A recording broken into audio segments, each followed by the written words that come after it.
Barcelona beat Athletic Bilbao 1-0 in a very underwhelming and boring match. A horrible performance all around. And this happens right after the absolutely beautiful performance against Atletico Madrid. And yeah, very, very underwhelming. To be fair, in that Atletico Madrid game, we got two injuries in Balde and Kunde, and we played Pedri for the whole 90, who wasn't supposed to play the whole 90. So there was a lot of resting going on in this game, but that doesn't excuse that sad performance. And yeah, let's get into it. So the first half, the first like 10 minutes, it was looking like it was going to be a classic. It was very end to end. Barcelona get a chance, then Bilbao go in the counter and get a chance, then Barca go in the counter. It was very back and forth. And then after that, everyone just stopped trying. Ferran had a great chance. He was one on one with the keeper. And instead of shooting it like a striker, he tries crossing it into the box where there's literally no one. It's clear to me that Ferran's confidence is like killed, man. His confidence isn't there. He's too scared to shoot. He always wants to look for the pass. He doesn't want to take it on himself. I mean, it's really sad to see what happens to Ferran. He's a very on and off type of player. Before his injury this season, he was pretty good. Then since coming back from injury, he's been horrible. So, as much as I don't like Ferran and I don't like to hate on him, we do really need a proper number 9 in the summer. Ferran's a good rotation option, but for a starting striker for Barcelona who are trying to win the UCL, I don't think he'll cut it. After that Ferran chance, Bilbao had a few chances and Gerard Martin tried clearing the ball, but he didn't clear it very far and he basically passed it straight back to the Athletic Bilbao player, which resulted in his shot. Joan Garcia saved it. Joan Garcia, by the way, in my opinion, he was man of the match. This guy saved us, especially in like the later part of this first half. This guy saved every single chance by Athletic Bilbao. And to be fair, the defense was actually pretty solid today. They weren't like as good as they were last game, but they were better than average, better than they usually were this season. Gerard Martin and Kubarsi were blocking everything. Eric Garcia was the best of the bunch. And yeah, honestly, they were pretty solid. Cancelo defensively wasn't good, but the first like quarter of the game, Cancelo, attacking wise, he was pretty good. He put in a couple good crosses. He made a couple runs. There was one play he dribbled a couple players and put the ball in, or no, he dribbled a couple players, a couple defenders, and he tried cutting inside, but he took a touch too heavy and went straight into the arms of Unai Simon. And for the rest of the game, though, Joao Cancelo, he was a kind of nowhere to be seen. He was just there. He didn't do much, and yeah, I don't know. I noticed in the first half, or maybe the first quarter as well. Rashford was open quite a lot. He was wide open on the wing, but they passed to Lamine and they didn't pass to Rashford. But then when Rashford did get the ball, he puts in like the worst cross I've ever seen. It went out for a goal kick. It didn't even have a chance of hitting a Barca player. It was horrible. Rashford today was very underwhelming. Uh, yeah, this is Rashford. I heard the commentator say it's like his second start in the past 12 games or something. I mean, if you don't get these starts often, you gotta be showing up. And to be fair, Bilbao were playing very well today, but Rashford, but you gotta take your chances. He was non-existent today. He didn't do anything. And yeah, I want to point out the Bilbao left back, I believe his name is Adama. Honestly, I've never heard of him until this game. He was locking up Yamal. I won't even lie. He was keeping him quiet.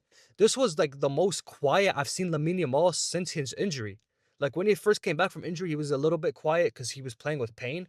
But like post injury Yamal, this is the worst I've seen him play. And he still scored, but I'll get into that in the second half. Near the end of the half, Inaki Williams scores, but he was offside. He was offside by like a couple miles. So I don't know why they didn't call it right away. And then Bilbao, a couple minutes later from that offside goal, they get another great chance, but once again is offside. Then Barcelona get a corner, and Ferran, oh my goodness. Ferran went for like a back heel flick type goal from the corner, and it almost went in, man. It was so close to that bottom left corner. Beautiful attempt, beautiful shot. It was so close. Very unlucky for Ferran not to score, bro, honestly. I would have really wanted him to score. Maybe his confidence will get back up. He just narrowly missed, man. It was very unlucky because if that went in, I would have forgiven everything that happened that half with him like not being very well. Him kind of refusing to shoot, and then when he does shoot, it's just very underwhelming. I would have forgave it for that. That was a Puskas Award goal if it went in, but unfortunately it doesn't. And basically the last attack of the half, Yamal puts in a great cross, or he puts in a decent cross to Rashford. I believe Rashford gets his head to it, or it gets deflected out for a corner, and it goes, or it went straight to the arms of Unai Simon. I kind of forgot. And yeah, overall, a pretty poor half. Yamal was very quiet. Bilbao had much more quality chances. Barca had more of the ball. They were playing very slow, but Bilbao had more quality chances. And Barca's midfield really failed to control that half. I mean, Casado and Bernal were not good at trying to like dictate the game. Olmo had a couple like glimpses where he did some nice, plays, like nice passes, nice dribbles. But overall, Olmo wasn't great either. And that midfield was kind of non-existent, which kind of explains why Bilbao had the better chances in the first half because we didn't have the ball in the final third much. Now onto the second half. Lego fouled Olmo. Some might say it's a red card. It was a yellow. I wouldn't say it's I'm not gonna complain and say it was a red, but it was a pretty bad tackle on Olmo, and I especially won't complain about it being a red for that because Kobarsi didn't get a red. So, I can't complain. I really can't complain because Kobarsi's foul was more of a red than Rego's. But it was a pretty bad foul. He basically like stomps his whole bottom, like his whole cleat is on almost ankle, like this. It was pretty bad, but the ref gave it a yellow. I have no reason to complain. And yeah, Olmo had this one chance where, he dribbled past a few guys. He was flicking a couple guys. He was dribbling a couple nice dribbles, dribbled past a couple people, and then gets fouled right outside the box. And Olmo got a little greedy. He decided to take the free kick. I don't know if he's the free kick taker. If Rashford's on the pitch, Rashford should take all the free kicks. Rashford is he's the only experienced free kick taker. He's one of our more experienced players in general, and he's known for his free kicks. He scores beauties. He even scored a free kick for Barca already. So Olmo got a little greedy and shot it. And, once again, I think the last free kick he had as well, he just shot it straight at the wall. Very underwhelming, but it was a good play from Olmo to get the free kick. And then Kubarsi, a couple plays later, Kubarsi makes that foul on Inaki Williams. Yeah, it looks accidental. I mean, he didn't go in for a tackle. His feet kind of just collided with Inaki's, I guess. And it could have easily been a red. If the ref gave that a red, I would have complained because I could see it.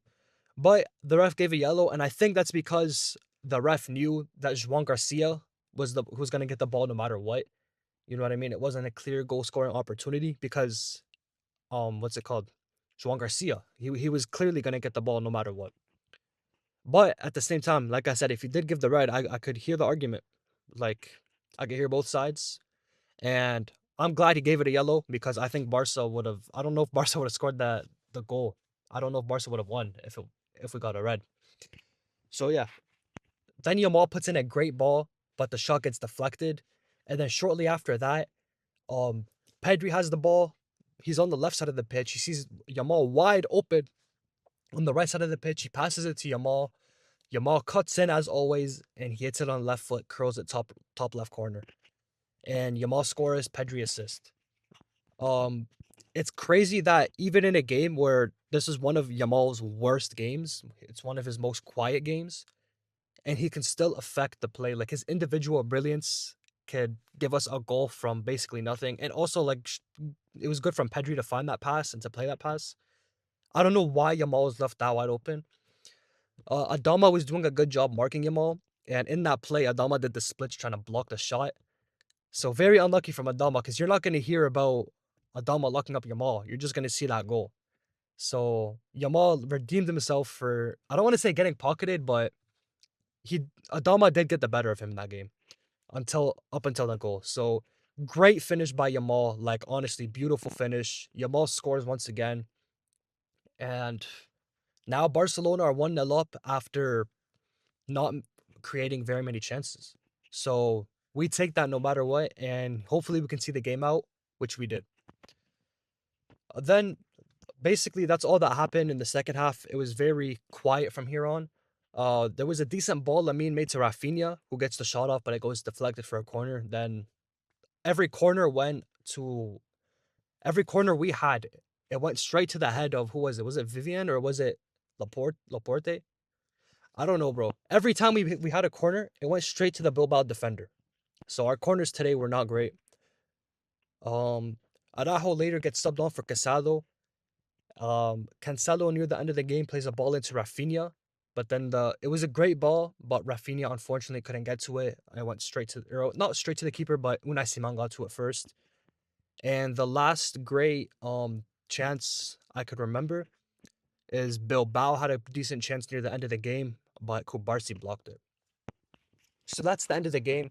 Second half was a bit better than the first half. Barca created more chances than they did in the first half, and Bilbao created less chances than they did in the first half. But I'd still say Bilbao had the more quality chances other than the Lamine goal. The Lamine goal was the best chance of the game, though, by far. But other than that, Bilbao had like a higher number of big chances, a higher number of good chances, and Barca got pretty lucky to end up 1-0 up to end the game 1-0. So yeah, we take that no matter what. I mean, after that game against Atleti, that was a very high intensity, and we also have Newcastle on Tuesday, so we had to rest as much as we can. And yeah, it looks like we got away with it. Um, like I said, our defense was good. Juan Garcia is my man of the match. He saved us a lot with some of these shots. Eric Garcia was our best defender. Eric Garcia was great. I mean, he was locking everyone up that came his way. He was great defensively as always. Then Gerard Martin and Kubarsi, they were both defensively solid. I think Gerard Martin was a tiny bit better defensively, but Gerard Martin on the ball, he's very sloppy, man. With his clearances, he always gives it straight to the Bilbao player, or he misplaces a pass. Kubarsi is better on the ball. So yeah, overall, I'd say they both were equal. You know, um they even each other out. Then Cancelo in the first half, he created some good chances. Even at the second half, he created one or two good chances. But other than that, he wasn't really there. Casado and Bernal as the double pivot. Um, Honestly, I wasn't very happy with what I seen from them. I mean, they were both very non-existent. I feel like Casado was a bit too passive, and Bernal, this wasn't one of his better games. And this midfield just didn't work. This midfield can't control a game.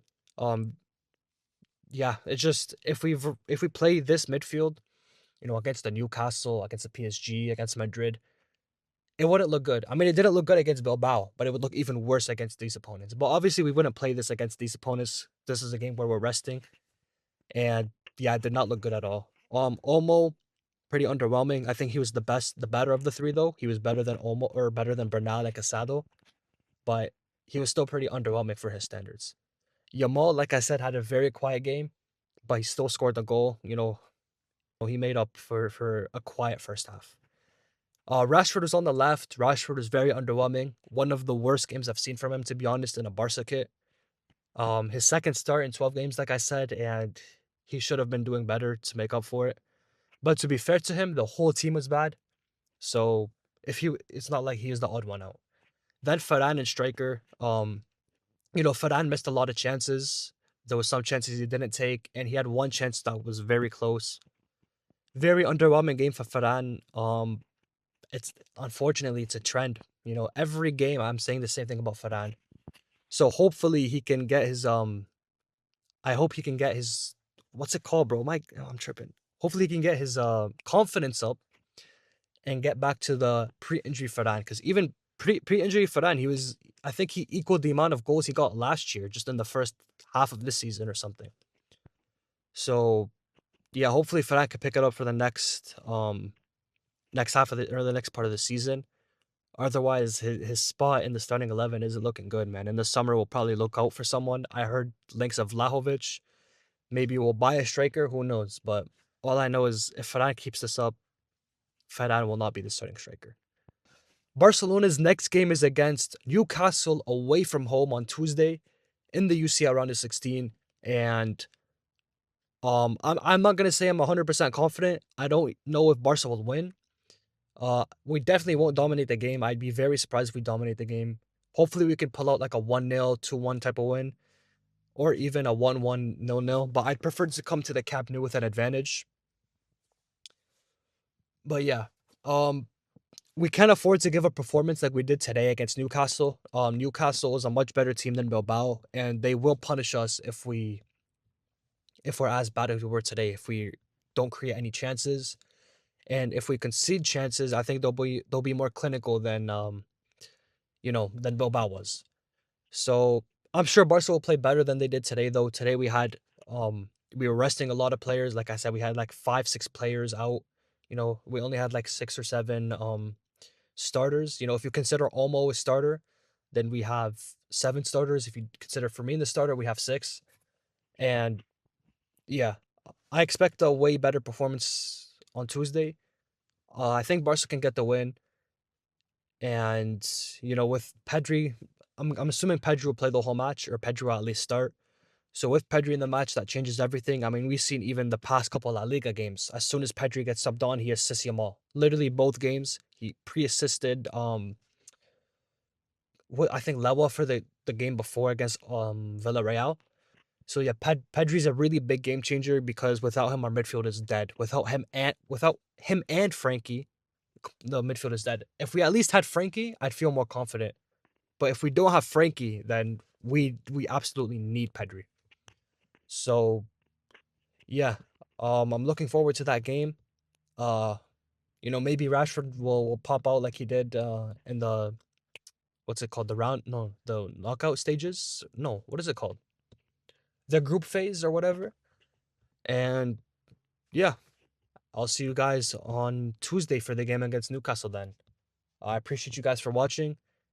Make sure to like the video and subscribe if you haven't already. And yeah, peace out.